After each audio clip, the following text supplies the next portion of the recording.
mujer, cualquiera que sea su estado civil, tiene iguales oportunidades y responsabilidades. Ninguna persona puede ser sometida a servidumbre ni a otra condición que menoscabe su dignidad. Los seres humanos deben guardar conducta fraternal entre sí. Gracias, Catrina. Todos somos iguales. Para asumir que todos somos iguales, asumimos iguales derechos y iguales obligaciones en un proceso. No se nos olvide, la posición jurídica es doble, porque tiene que haber siempre dos. Si no hay dos, no hay un proceso. Tiene que ser contradictoria, es decir, las partes no están de acuerdo. Y por último, tienen el derecho y las obligaciones iguales, o sea, el principio o la posición de igualdad. ¿Alguna duda en eso? En ese pequeño parrafito de la posición jurídica de las partes. Bien, veamos ahora clases de partes o clases de sujetos procesales, que es lo mismo. Primero que nada, pueden ser simples, es decir, cuando en el proceso los sujetos procesales son simples, cuando solo hay un demandado y un demandante, nada más. Fíjense bien, una parte o unos sujetos procesales es simple si únicamente hay un demandante y un demandado, o sea, como que dice, una parte en cada extremo, esos son simples. Puede ser múltiple la otra, cuando hay varios sujetos procesales en una parte y uno o varios sujetos en la otra parte. Por ejemplo, en una múltiple o plural, pueden ser que varias personas demandan, por ejemplo, a una empresa. Un ejemplo, la empresa les vende terrenos, les da unas facilidades de enganche, mensualidades y se compromete a entregar los terrenos debidamente notificados el 31 de diciembre de 2024, como quien dice, para que el 1 de enero ellos ya sean propietarios y puedan empezar a ver qué hacen en este año 2025. Pero resulta que pasó el 31 de diciembre, perdón, pasó enero, pasó febrero y no nos entregan. Entonces, todo este grupo de personas pueden reunirse y demandar a esa empresa. Entonces, son múltiples porque hay varios demandantes, aunque sea un solo demandado. O también pueden haber varios demandados si son varias las empresas. Póngase que una empresa ofreció venderles el terreno, otra ofreció notificarles y una más ofreció hasta construirles. Y la gente dio sus enganches y sus pagos y a última hora nada. Entonces pueden varios demandantes contra varios demandados. Por eso se llama múltiple. Dice múltiple o de varios, ¿no? Esa es una. La otra se llaman principales. Bueno, son las principales, las que inician el juicio, el demandante y el demandado originales. Esos son los principales. Pero aparte de eso hay otras personas o sujetos procesales que se llaman accesorios. Aquí lo que sucede es que llaman a una persona que puede ayudar en el proceso. Es decir, como que son ayudantes, vamos a ver en su momento, que se llaman terceros, pero ayudan a una de las partes o pueden ayudar al juez en su momento a esclarecer mejor la situación. Esos son los accesorios, que también pueden llamársele coadyuvantes. A eso se refieren obligadamente. Pero también puede haber personas que tienen que participar forzosamente o obligadamente. Esos son los que tienen que intervenir desde el inicio. Demandado, no hay un proceso y no hay demandado, por eso su obligación es forzosa, siempre y cuando, recuerden, el demandante cumpla con los requisitos legales del 61 y del 106, porque si no ya vimos que se rechaza el con el artículo 27 y 109, todos del procesal, civil y mercantil. Así son los que intervienen obligadamente. Pero hay otros que intervienen, que se llaman intervinientes voluntarios. Pues eso sucede que se incorporan al proceso porque pueden ser afectados en sus derechos, intervienen después. Esos son los que generalmente participan en un proceso porque creen que el resultado del proceso en la sentencia puede beneficiarles o puede perjudicarles. También tenemos otros que se llaman con intereses propios. Aquí es el principal, ¿verdad? Son los mismos que los principales, son los mismos que los originales o los que intervienen forzosa y obligadamente. Esos son los con intereses propios, el demandante y el demandado. Pero hay 100 intereses propios, como es el caso del Ministerio Público. Él no tiene interés propio. La Procuraduría General de Nación no tiene interés propio. Ellos cumplen mandatos legales. El Ministerio Público, ya hemos mencionado, que es el acusador oficial del Estado, el Ministerio Público. Y la Procuraduría General de la Nación es el abogado del Estado, es el que asesora al Estado en todas sus actividades. Más o menos me han entendido hasta ahí, si no, aclaramos, no hay problema en eso.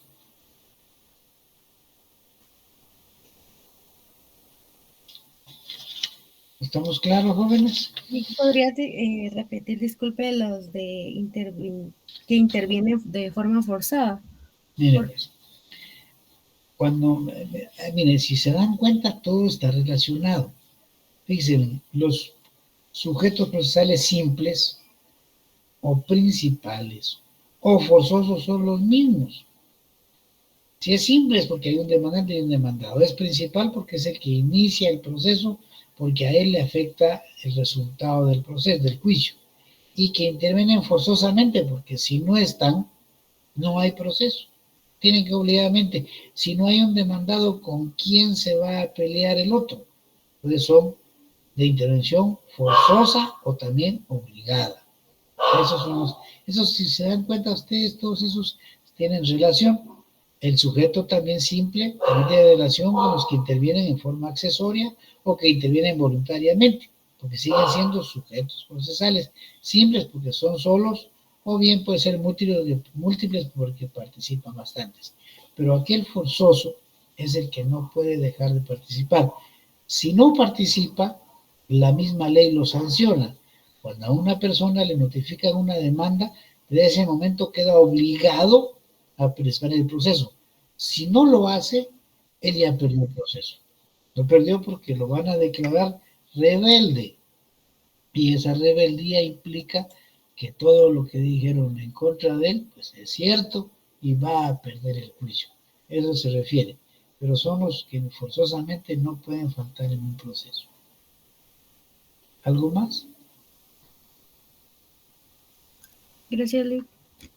¿Los demás han entendido ahí? ¿Sí? Ahora, ¿cuál es la capacidad para ser parte? Ustedes ya vieron en socio civil que tenemos dos clases de capacidad.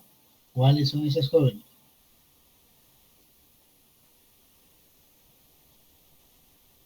De goce y de ejercicio. Exactamente, Catherine, son de goce y de ejercicio. La de goce la tenemos todos los ciudadanos desde el momento de nuestro nacimiento.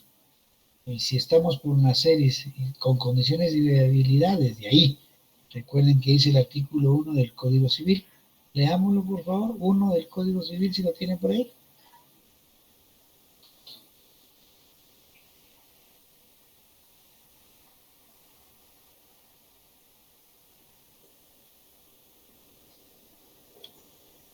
¿Nadie tiene civil por ahí a la mano? Personalidad.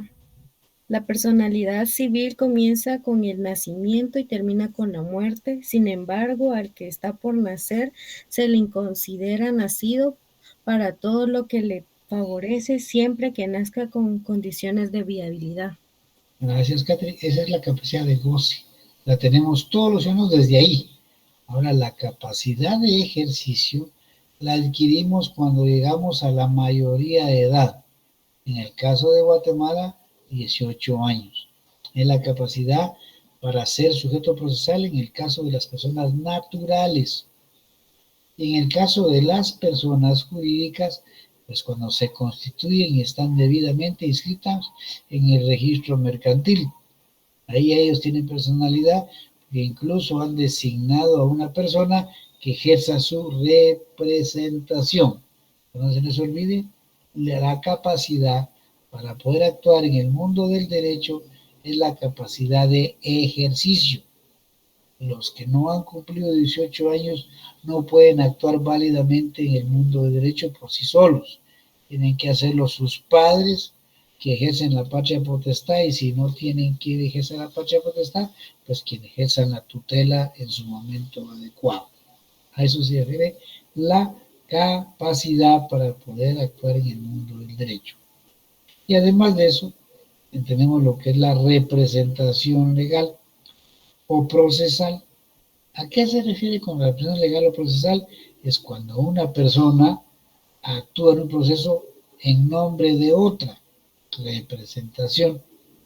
Y ahí volvemos, por ejemplo, al caso de los menores de edad, menores de 8 años. La representación la ejercen, como decía en su momento, quien ejerce la patria potestad o bien la tutela. Esa es la representación procesal. Y en el caso de las personas jurídicas, ya mencionamos que es la persona que designan en el instrumento de constitución, que es la escritura de la sociedad, y debidamente inscrita con su respectivo nombramiento. Ahora bien, otra persona puede representar a otra que es mayor de edad. Sí, todos mayores de edad, pero tienen que otorgar un mandato que le dé facultades para actuar hábilmente en el mundo del derecho y especialmente en los tribunales. Este mandato o esta representación que se da en los tribunales la encontramos en lo que es la ley del organismo judicial. Y aquí establece claramente las facultades que debe llevar el mandatario. O sea, el mandatario es la persona que está habilitada para actuar en el mundo del derecho en los tribunales. Veamos, por ejemplo, y leamos en la ley del judicial el artículo 188.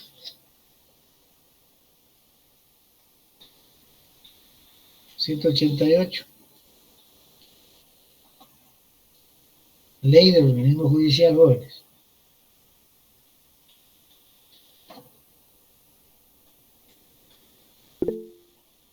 A ver quién me va a apoyar, Rafael. Gracias, licenciado. Artículo 188. Mandatarios judiciales. Las personas hábiles para gestionar ante los tribunales que por cualquier razón no quieran o no puedan hacerlo personalmente, o las personas jurídicas que no quieran concurrir por medio de sus presidentes, gerentes o directores, pueden comparecer por medio de mandatarios judiciales a cualquiera, a cualquier acto siempre que tengan conocimiento de los hechos objetos del proceso. En caso de las sociedades constituidas en el extranjero, sus representantes que tengan facultades judiciales deberán sustituirlas en un abogado para comparecer a juicio si no tienen esa profesión. Esa es la representación. Una persona no quiere, no puede o no quiere ir, pues puede contratar a otro que sea su mandatario. En el caso de ya vimos, en el derecho romano, vieron ustedes las clases de mandatos. Vieron lo que era el mandato para asunto determinado y el mandato general. Pues eso aquí se llama hoy mandato general y mandato especial. Pero para asuntos judiciales se llama mandato judicial. Y ese está exclusivamente en la ley del organismo judicial. ¿Quién me apoya con el 189? Hoy está mero callado Marsky, porque no nos ha apoyado, no está ahí. Buenas tardes, Lick. Permítame, es que voy manejando, disculpe. Bueno, ¿quién nos ayuda en lugar de Marsky?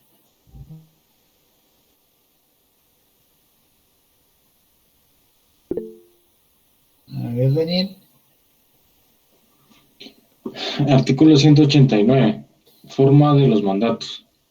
El mandato debe conferirse en escritura pública para los asuntos que se ventilen de forma escrita, y su testimonio deberá registrarse en el Archivo General de Protocolos de la Presidencia del organismo judicial y en los registros que proceda conforme a la ley. Gracias, Daniel. Esa se llama representación procesal, porque solo se da de un proceso. Y en el artículo siguiente, en el 190, están todas las facultades que si necesita el mandatario. No es decir que todas juntas, porque hay unas que no puede, en el caso de una sociedad, por ejemplo, una sociedad, no, si ustedes ven el 190, si lo tienen ahí en la mano, van a ver, por ejemplo, que el 190 una sociedad no puede reconocer y desconocer parientes, porque no tiene parientes, no se puede meter eso. Tampoco puede, por ejemplo, ver lo de las bases del divorcio, eso no puede, ¿va? Eso no se le permite. También hay otras cosas que no puede hacer, como aceptar la separación, aceptar el divorcio, asistir a una junta de conciliación, porque una sociedad no se puede casar, en cambio una persona sí. Entonces ahí están, hay ¿qué? Como 15 más o menos son las facultades que le dan a un mandatario judicial, de las que no necesariamente van a llevar todas. No las leemos porque son varias, pero sí las pueden ustedes leer, porque si no, ahí nos enfrascamos mucho en eso. Ahora, lo importante es que deben saber ustedes que para ser mandatario judicial debe ser abogado. Sea algo de que sea su pariente o su esposa dentro de los grados de ley, pero de lo contrario, no van a ser abogado. El abogado tiene que ser obligadamente mandatario judicial, que es una persona que estudia derecho, sí, pero no es abogado. Mire, pero es que él solo le falta ya su examen público, sí, pero no es abogado. Mire, él ya se graduó, sí, pero no se ha registrado ni en el Colegio de Abogados, ni en la Corte Suprema, ni en el Archivo de Protocolos, como ella, hay nada. Entonces no puede. Para que ejerza un mandato, tiene que estar ya no solo graduado, sino inscrito formalmente. Y ahí van a ver ustedes todas las facultades en el artículo 190, de las cuales puede facultarse a un mandatario. Eso es en cuanto a la representación. ¿Una duda? ¿No? Bien. Entonces, este es el resumen breve de lo que son las partes o los sujetos procesales. Ahí en los libros van a encontrar un montón de temas y subtemas que no, por el momento no son necesarios para que ustedes lo tengan ya en su curso, pero sí lo van a ver en sus momentos, sus procesales. Pero lo básico aquí es que yo quiero que entiendan y que tengan ya fijado en su mente que los sujetos procesales, a quien también se le denomina partes, son los que participan en un proceso, son los que tienen un conflicto de intereses, son los que están en un pleito. Como consecuencia de eso, tienen que asumir derechos y obligaciones que les impone la ley en ese juicio. Quiero que tengan claro que la posición de ellos es doble, es contradictoria y es igual. Doble porque son dos, contradictoria porque no hay de acuerdo de ellos, están en una posición cada quien en su esquina pensando a su manera, están en contradicción. Y que es igual porque tienen los mismos derechos y las mismas obligaciones. ¿Qué clases hay? Ya vimos que hay simples, múltiples, principales, accesorios, intervención forzada o intervención voluntaria. Eso es lo que quiero que tengan ya claro. Si no hay ninguna duda, damos por concluido el tema de los sujetos procesales y vamos a empezar el tema de la excepción procesal. ¿Hay alguna duda con lo de las partes, jóvenes? Si no, empezamos con lo de la procesal. Lee, ¿cuál es el nuevo tema? Disculpa, no lo escuché. La excepción procesal. Gracias. Bueno, fíjense en esto. ¿Qué es la excepción procesal? Escuchen. Es fíjense bien, uno de los medios de defensa que tiene o que le asiste al demandado. Quiere decir que hay varios medios de defensa, varios, pero este es uno, se llama la excepción procesal, repitiendo, es uno de los medios de defensa que le asisten al demandado. Cuando demandan a una persona, hemos mencionado que le notifican y a notificarle le señalan un plazo para que él comparezca a presentar sus defensas. Ahí, en esos plazos de sus defensas, hay un momento de ese plazo en que puede presentar excepciones. Son medios de defensa exclusivamente del demandado. Y aquí, entendido que es un medio de defensa del demandado, nos habla también de la naturaleza jurídica, al igual que todas las instituciones o partes, como quieran llamar ustedes, del derecho procesal, igual que todas estas también son de naturaleza pública. No podemos apartarnos de ellas, no podemos renunciar a ellas. Como lo vimos con el derecho procesal, la ley procesal, la excepción, la acción, la pretensión y ahora la excepción. Son de naturaleza eminentemente pública, pero aquí también se aplican aquellas otras dos teorías que le explicamos, la teoría del oral concreto y la teoría del oral abstracto. Y dice la teoría del oral concreto que únicamente puede excepcionar, o sea, como dice, únicamente puede defenderse, ¿no?, aquella persona a la que le asiste la razón. La teoría del oral abstracto dice lo contrario, que a toda persona le asiste el derecho o la razón de defenderse independientemente del resultado del juicio o independientemente de que tenga o no la razón. Ya vimos que nosotros, dependiendo del derecho de petición y del derecho de defensa, vemos que se aplica la teoría del oral abstracto. Se aplica a todos los ciudadanos. ¿Entendido eso? Veamos entonces, como este es un medio de defensa del demandado, ¿qué otras actitudes puede asumir el demandado cuando le notifican una demanda? Como le decía hace un momento, el señor juez califica la demanda, llena los requisitos establecidos en la ley, ya lo mencionamos, los del artículo 61 y los del artículo 106 y 107 del procesal civil mercantil. Una vez que se ha cumplido con eso, pues el juez le admite la demanda y ordena notificarle al demandado, señalándole un plazo para que pueda comparecer a tribunales o al tribunal específico y defenderse. O bien tomar otro tipo de actitudes.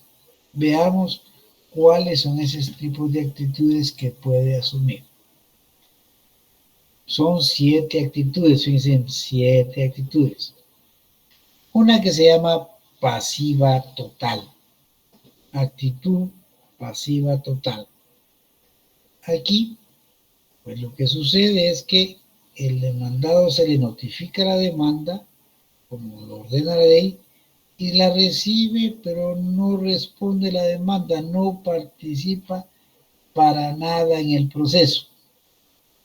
Consecuencia de eso, el proceso se continúa porque el hecho de que él no conteste, no tome actitudes en su defensa, el proceso no se puede quedar paralizado. Desde el momento en que ha sido debidamente notificado, el proceso debe continuar. Y a él se le denomina rebelde o contumaz. Y se sigue el proceso en su contumacia o rebeldía. Sí, hasta llegar a sentencia y desde luego esta persona ya perdió el juicio. No compareció. Su incomparecencia le hace que no ofrezca ningún medio de prueba que contradiga las pretensiones. Recuerden que la pretensión, lo que queremos en concreto, ¿sí?, no contradice lo que el demandante quiere en concreto.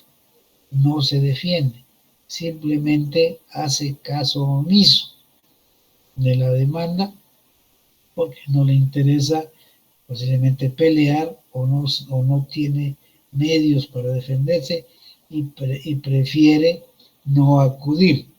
Pero no se les olvide, se llama rebelde o contumaz. Así de simple. Leamos en el procesal civil mercantil el artículo 96.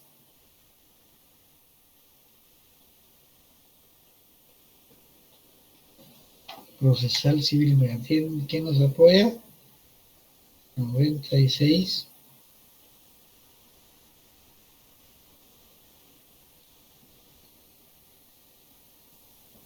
¿96, Lick? Sí, por favor. Ok, ya voy.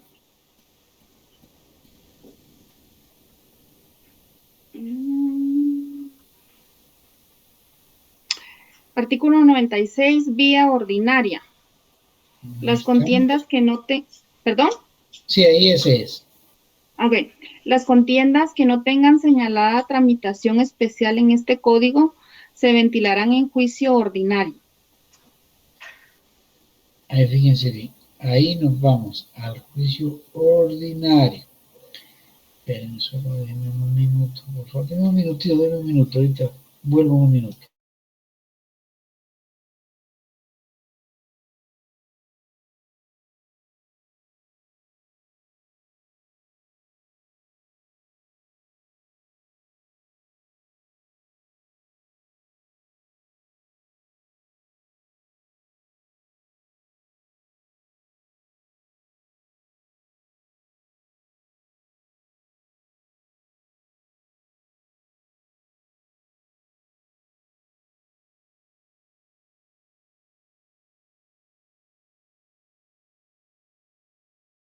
Bien, perdón, ya estoy por acá. Entonces decimos que ahí señalamos que por el juicio ordinario se tramitarán las contiendas que no tienen señalada una vía o un trámite especial.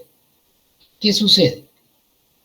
El señor juez recibe la demanda y le notifica al demandado. Entonces el demandado pues, no comparece, decíamos, y ya perdió el juicio, ya lo perdió. Veamos dónde está eso que se le emplaza a él y dónde está que se le declara rebelde y el proceso sigue. Leamos el 100, ahorita vamos a estar solo de momento en el procesal civil mercantil. Leamos el 111, ¿qué dice? Procesal civil mercantil. Término de emplazamiento.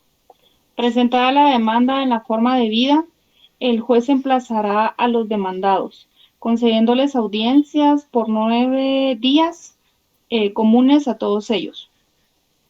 Hacia Rosa Argentina, cuando hablamos comunes, días comunes, quiere decir iguales. Se cuentan a partir de la última notificación y son días hábiles. Cuando no pasa de 30 días, son solo días hábiles. 30 días hábiles. No se cuentan sábados, no se cuentan domingos, no se cuenta feriado, no se cuenta cualquier otro descanso. Cuando habla de meses o de 50 días, 60 días, ahí ya son corridos, ya no hay eso. Aquí se llama hábiles, quiere decir que ustedes empiezan a contar los días hábiles 9 días. Por ejemplo, si le notifican hoy a todas las personas hoy, ¿cuándo terminarían los 9 días? A ver, cuenten.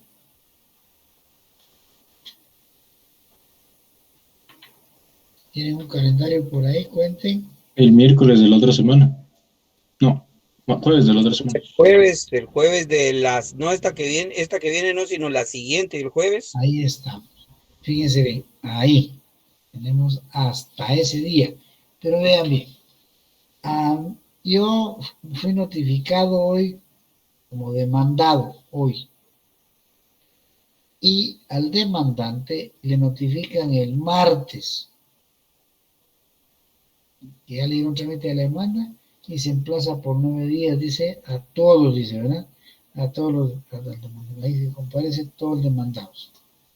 ¿Cuándo terminan esos 9 días? Yo soy demandado también. Hablemos de un proceso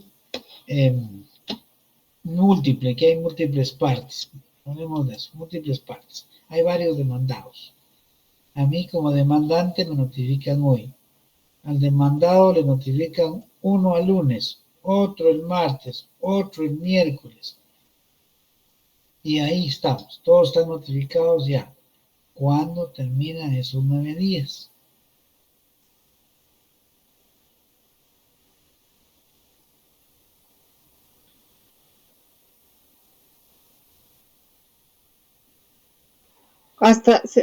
Se empezarían a contar a partir de que la última persona fue notificada, porque aquí menciona que a todos ellos, Ah, no. entonces, ¿cuándo empezamos a contarlos en Argentina? ¿Cuándo? Si fue ¿Cuándo el se le último, notificó al último? el miércoles, a las Miércoles, 8 de la jueves, mañana. viernes, ok. Jueves, viernes, sábado, domingo, lunes, martes, miércoles, jueves. Viernes de la siguiente semana. Sábado no cuenta, Ah, no cuenta sábado ni domingo. ni domingo. Le dije yo que cuando no pasan de 30 días, solamente se cuentan días hábiles. Martes de la segunda semana a las 8 de la mañana. ¿El lunes? Así es, sería hasta el martes no de la que viene, de la otra más todavía. ¿Y dónde encontramos eso? Que de los plazos, veamos ahorita la ley del oficial de momento.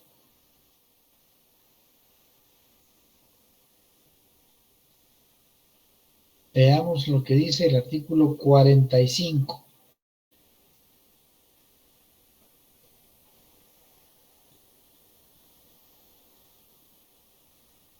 Artículo 45. Cómputo de tiempo. En el cómputo de plazos legales, en toda clase de procesos se observarán las reglas siguientes.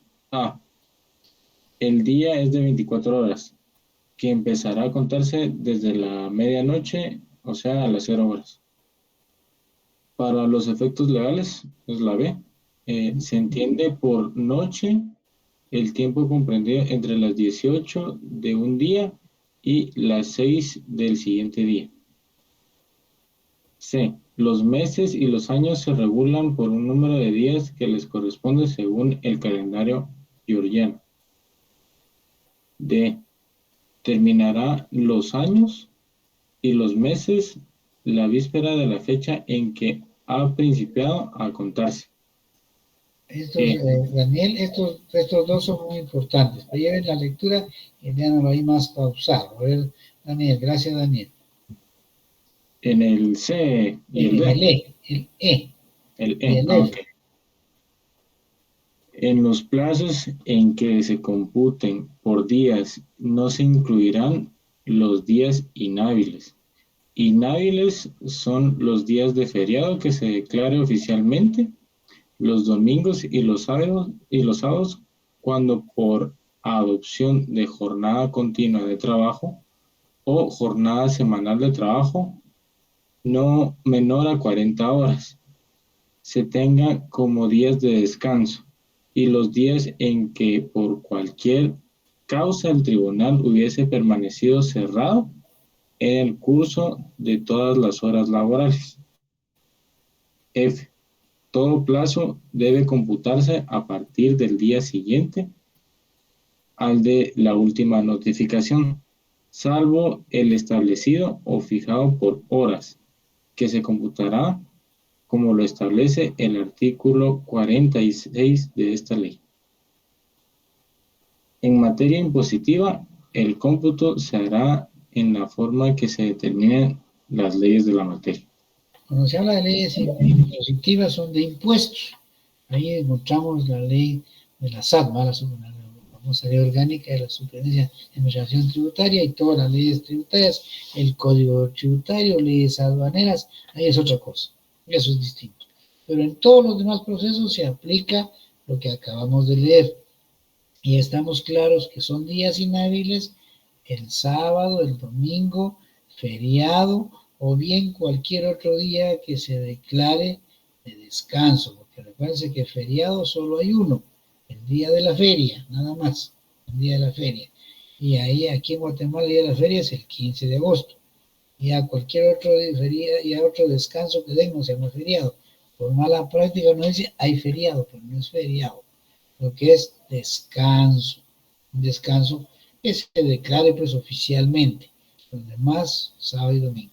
Pero no se cuentan. Aquí son 9 días a todos los involucrados, a todos los demandados. Entonces, no se van a contar los sábados y los domingos.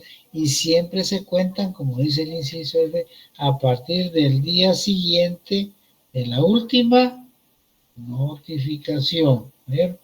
No puede antes. A mí me notificaron hoy, entonces se empieza a contar de lunes. No.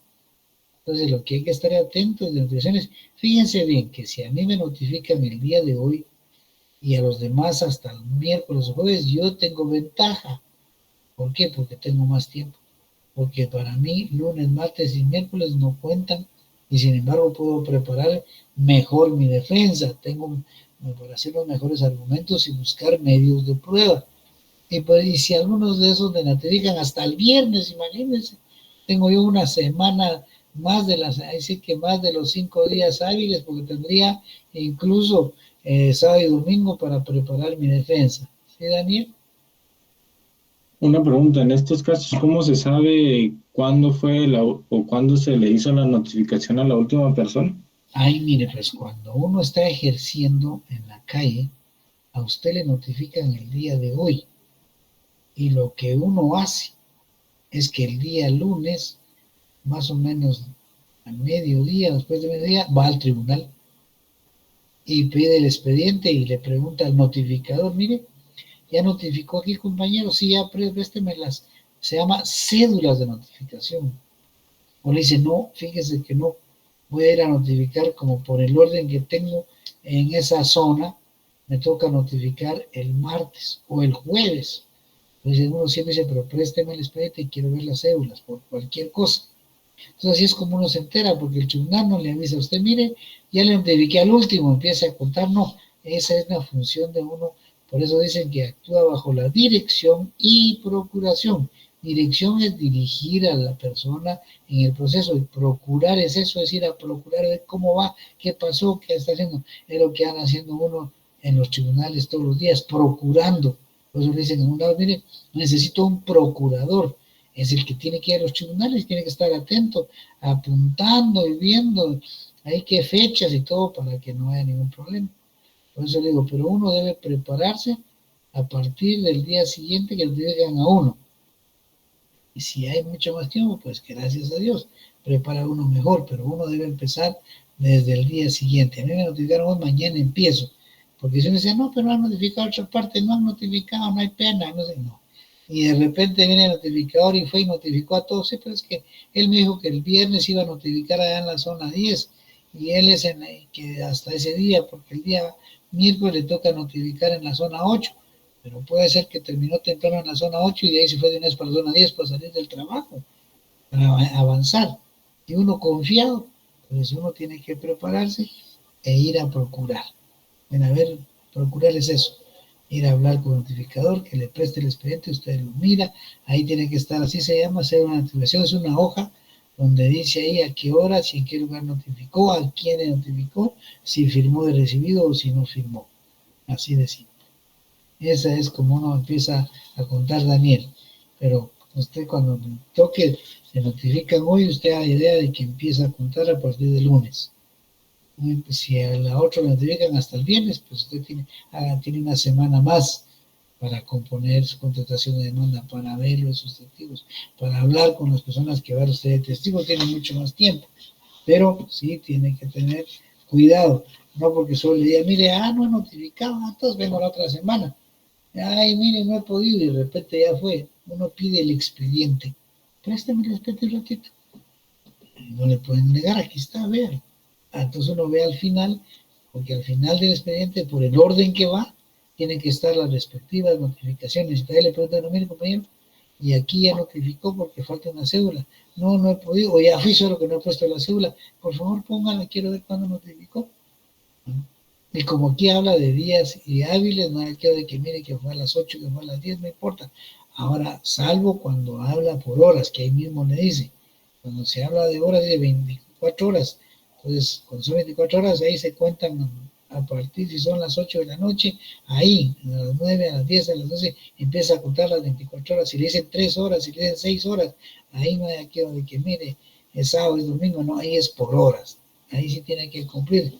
aunque le notifiquen el viernes, y si dice tiene 24 horas, pues el sábado tiene que usted hacerlo.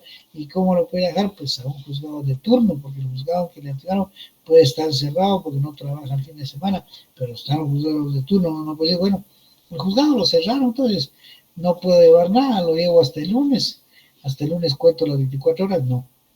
Para eso están los juzgados de turno, para que no ocurra eso. Solo uno dice, bueno, ¿dónde queda ese juzgado? Pues en la torre, tribunales, en los sótanos. Ahí va uno el sábado corriendo. O si le dan 48 horas, el domingo. Es el problema que uno con la profesión cuando ejerce en los tribunales. Uno no puede estar disponiendo el viernes, ya me voy de paseo mañana sábado, si no está seguro de que no hay ninguna notificación de algún plazo por horas. Ahora por días, no hay problema, uno ya sabe, ¿verdad? Saben ustedes que el lunes regresan temprano y ya hacen lo que tienen que hacer. Bueno, estábamos ahí entonces con que la emplaza por 9 días comunes a todos. Y decíamos que ahí empieza a ver qué actitudes va a asumir el demandado. Y la primera mencionamos que se llama pasiva total. Aquí lo que ocurre es que no comparece para nada. Simplemente recibe la notificación y la guarda. No me interesa esto. De todos modos, yo tengo esa deuda y la tengo que pagar ahí. Que se alargue ese proceso, así me da tiempo a juntar dinero para pagar después, llegar a un arreglo, a una transacción en su momento. O simplemente, fíjense, una mamá demanda al papá por alimentos de su hijo y la ley dice, sí, tiene razón, y está viendo que le está pidiendo una pensión alimenticia razonable, dice, ¿para qué voy a pelear? Ahí está bien la pensión, que la fijen así, y así la van a fijar, entonces no peleen. Pero eso decíamos que se le llama rebelde o contumaz, y el proceso tiene que seguir en rebeldía. No, pues mire, como él no ha comparecido, no podemos seguir. No, no, no. Él fue legalmente notificado. Y al ser legalmente notificado, queda obligado a presentar su contestación de demanda en el plazo establecido. Si no lo hace, pues la misma ley lo sanciona, lo declara rebelde. ¿Y dónde está eso? Leamos el 113 del procesal civil y mercantil. Regresamos por ahí. 113, procesal civil y mercantil.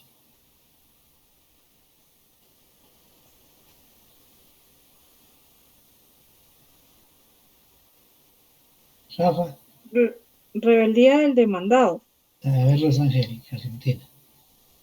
Si transcurrido el término del emplazamiento, el demandado no comparece, se tendrá por contestada la demanda en sentido negativo y se le seguirá el juicio en rebeldía, a solicitud de parte. Ahora bien, hay que pedir, se pasaron los 9 días y ustedes van al 10º y no contestó nada. Entonces vienen ustedes y piden, ese mismo rato regresa uno a la oficina corriendo a hacer el memorial donde dice que lo declaran rebelde, porque si no lo hacen, no, en tanto no se le declare rebelde, él puede contestar la demanda. Y pasó una semana y no pedimos la rebeldía, la puede contestar. Y el juez no puede decir no, que no lo han declarado rebelde. No lo han declarado rebelde. Y el juez lo declara rebelde, dice a solicitud de parte, o sea, de la otra parte. Entonces, hay que ver uno, cuando dice ya le notificaron y ya pasaron los 9 días, se vencieron ayer, porque uno va al día siguiente. Vencieron los 9 días para todos, los 9 días comunes. Y uno va y revisa. Y hasta pide el libro de los memoriales que entraron el día anterior. Présteme el libro. Y mira, no hay ninguno, porque ahí van apuntando quién presentó el memorial, a qué hora, para qué oficial es y qué número de expediente. Uno lo pide, présteme. Dice, no, no hay nada. No hay nada, no contestó nada. Se fue rebelde, ya gané ese juicio. Pero sale corriendo para su oficina a pedir la rebeldía, porque si no la pide, no ha ganado nada. Y si peor que se confía y lo deja ahí, a los 15 días o al mes, se regresa, bueno, voy a ir a ver cómo va. Y resulta que se da la sorpresa que no lo han declarado rebelde porque no lo ha pedido. O bien que el fulano contestó. Y uno dice, pero es extemporáneo. Vino a contestar a los 20 días hábiles. Pero es que usted no había pedido que se declarara rebelde. Y el juez no va a actuar de oficio si la ley no le ordena. Y aquí es claro que la rebeldía se pide a solicitud de parte. Bien, gracias, Rosa Argentina. Y veamos cuáles son los efectos que produce esa rebeldía en el artículo siguiente. ¿Quién ayuda? 114. 114. A ver, Telma. Efectos de la rebeldía. Desde el momento en que el demandado sea declarado rebelde, podrá trabarse embargo sobre sus bienes en cantidad suficiente para asegurar el resultado del proceso. Compareciendo el demandado después de la declaración de rebeldía, podrá tomar los procedimientos en el estado en que se encuentre. Podrá dejarse sin efecto la declaración de rebeldía y permítame que ya me perdí aquí. Despacio, despacio, Telma, despacio. Podrá dejarse sin efecto la declaración de rebeldía y el embargo trabado si el demandado prueba que no compareció por causa de fuerza mayor insuperable. También podrá sustituirse el embargo proponiendo otros bienes o garantías suficientes a juicio del juez. La petición se sustanciará como incidente en pieza separada y sin que se suspenda el curso del asunto principal. Gracias, Telma. Fíjense bien, pero dice ahí que puede dejarse sin efecto la rebeldía, aun cuando ya la pidió la otra parte, ya la pidió, y el juez ya la decretó, pero puede dejarse sin efecto si se prueba una fuerza mayor insuperable.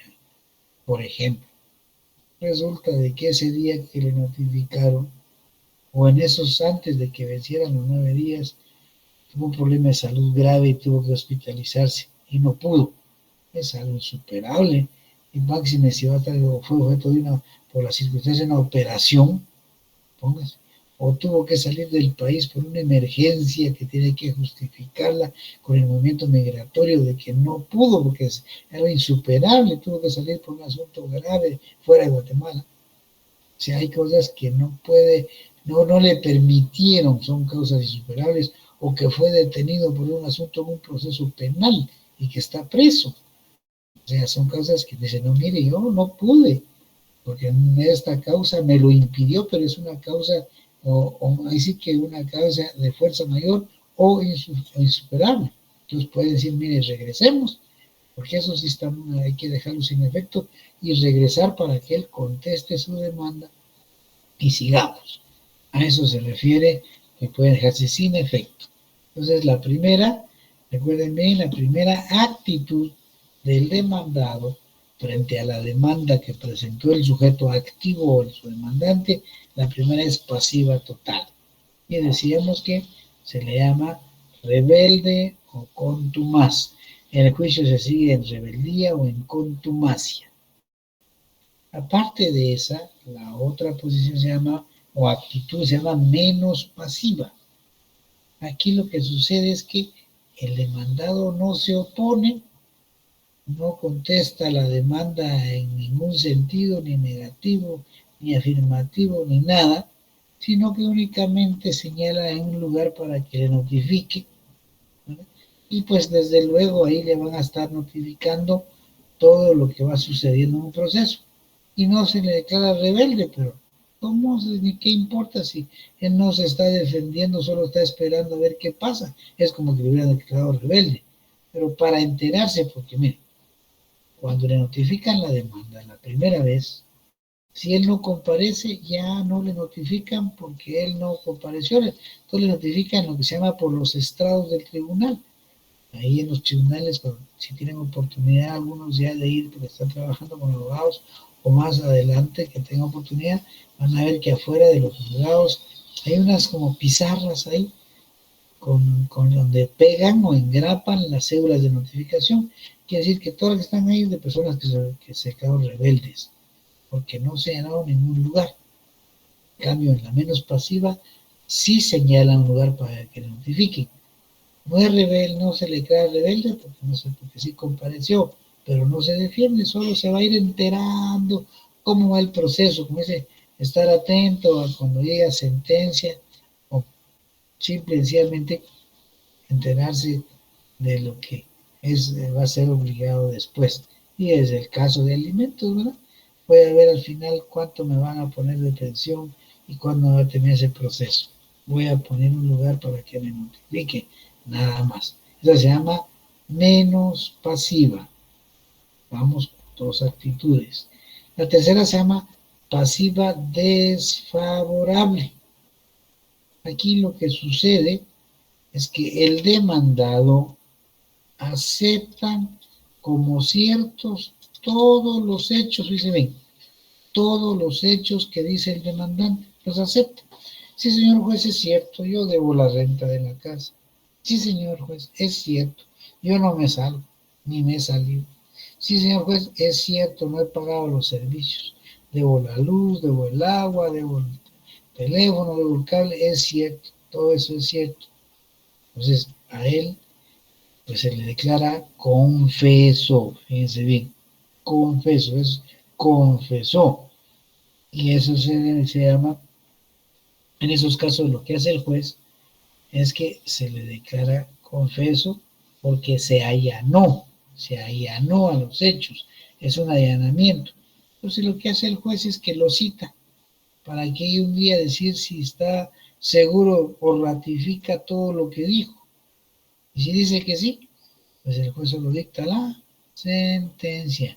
No hay otra cosa más que hacer que dicte la sentencia. Ese allanamiento lo encontramos en el artículo 115. ¿Quién nos ayuda con el 115?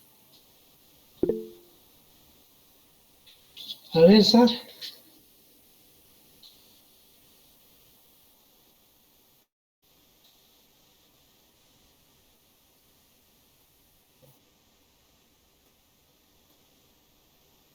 Ahí, simple. ¿Para qué se va a complicar el juez? ¿Para qué? Simple y sencillamente señala una audiencia para que comparezca y con esto más, y si no llega, fíjense, si no llega, se tiene de una vez por ratificar, por consumar la ratificación y dicta la sentencia, no hay más que hacer. Así de sencillo.